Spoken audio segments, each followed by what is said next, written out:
जब भी कौरवों और पांडवों के युग की बात होती है, हम अक्सर युद्ध, राजनीति और अधर्म की कहानियां सुनते हैं। लेकिन इसी महागाथा की परछाई में छिपी है एक रानी की दास्तान, जो जितनी रहस्यमयी है उतनी ही साहसी। रानी भानुमति। वही भानुमति जिसकी सुंदरता और बुद्धिमत्ता महल के गलियारों में चर्चा का विषय थी। लेकिन उसकी कहानी इन सबसे कहीं आगे, कहीं गहराई में उतरती है।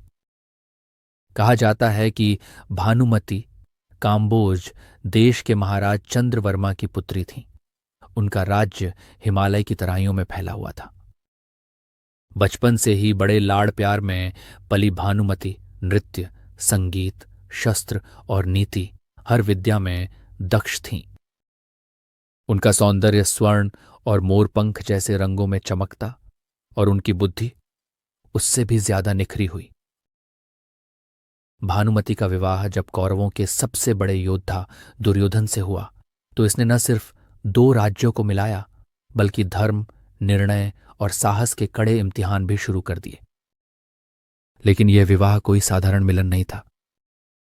दुर्योधन ने स्वयंवर में भानुमति को जीतने के लिए अनेकों राज्यों के राजकुमारों को पराजित किया था। किंवदंती है कि जब भानुमति ने दुर्योधन को अपने लिए चुनना चाहा तो पूरे दरबार में सन्नाटा छा गया। कभी दुष्ट समझा जाने वाला दुर्योधन भानुमति के लिए आदर्श योद्धा और पति बन चुका था। शादी के बाद भानुमति का जीवन किले की दीवारों में बंद कर नहीं रह गया।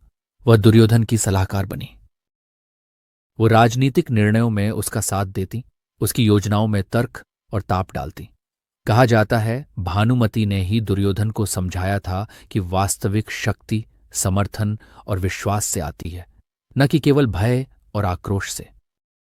लेकिन फिर वह समय आया जब भानुमति ने स्वयं अपने जीवन का सबसे बड़ा सामना किया। एक दिन हस्तिनापुर के महल में दुर्योधन और उसका परम मित्र कर्ण चौपड़ खेल रहे थे। भानुमति अपनी सखियों के साथ उद्यान में कंचनमाला चुन रही थी। कर्ण और दुर्योधन का खेल इतना गहरा चला कि दुर्योधन अचानक हार बैठा। वह व्यथित हो गया। हार उसे सहन नहीं थी। तभी भानुमति वहां पहुंची। वह सब समझ गई। दुर्योधन की हताशा, कर्ण की शांति। राजा हार से डरता है तो जीत उसका दास हो जाती है। किसी दिन यही चौपड़ युद्ध का कारण बन सकती है। दुर्योधन, जो अपने अहम के कारण अक्सर बरस पड़ता था, इस बार चुप रहा। कर्ण भानुमति की सूझबूझ से मन ही मन प्रभावित हुआ। लेकिन यहीं महल का सबसे रहस्यमयी पल शुरू होता है, जब दुर्योधन को अपने जीवन के सबसे बड़े विरोधाभास का सामना करना पड़ता है। एक रात दुर्योधन व्याकुल हो गया। उसे लगा भानुमति उसकी गुप्तचरी कर रही है। उसके अंदर का संशय जाग उठा। वह सीधा भानुमति के कक्ष में पहुंचा, क्रोध में, अपने डर के साथ। भानुमति ने उसकी आंखों में देखा, न नफरत न डर, बस तटस्थ विश्वास। मुझे अपने वैभव पर बहुत गर्व है, लेकिन क्या तुम मुझे केवल इसी के लिए प्यार करती हो? प्यार अहंकार का प्रश्न नहीं, त्याग का उत्तर है। तुम्हारा राज्य विजय या पराजय मेरे लिए मायने नहीं रखते। तुम्हारा अदम्य साहस और दुख में भी न झुकने की प्रवृत्ति मुझे बांधती है। लेकिन अगर तुम मुझ पर संदेह करोगे तो न राज्य बचेगा न हमारा रिश्ता।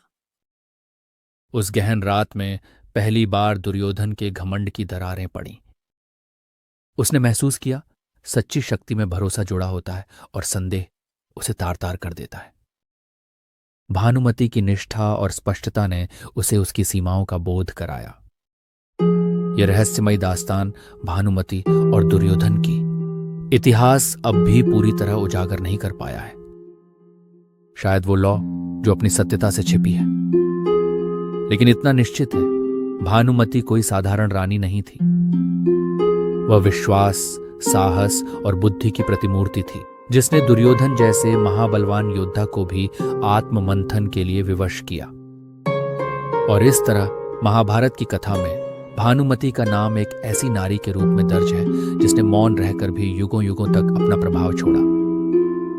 एक रहस्य, एक प्रेरणा और एक चिरस्थायी निशानी, जो आने वाले हर युग को नई दृष्टि देती रहेगी।